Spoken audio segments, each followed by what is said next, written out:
Hello guys, join me in making this yummy tilapia fish. The first thing I'm going to do is to squeeze lemon all over my tilapia. My tilapia is already clean and the scales is removed. And then after this, I am going to roughly chop my red bell pepper. And then I'll go in and chop my green and also my my yellow bell pepper. And then I'm going to put this in the, what do we call this, blender. I'll also add onion and habanero chili, just one chili.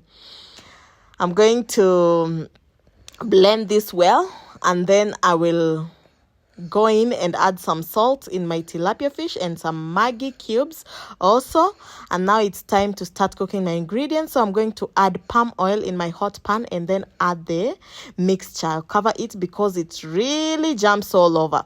And then I'll add salt to this mix too. And now it's time to put it on my fish.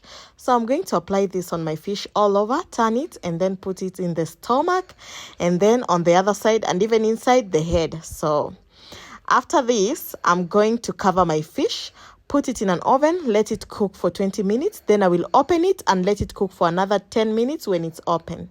I'm going to eat my fish with chips. So I'm chopping my potatoes, then I'll boil it for at least 3 minutes in hot water. And then I'm going to fry them. And at this point, everything is ready and it's yummy. Here's the number of where I get my palm oil. A lot of you asked in the last video of fufu and okra.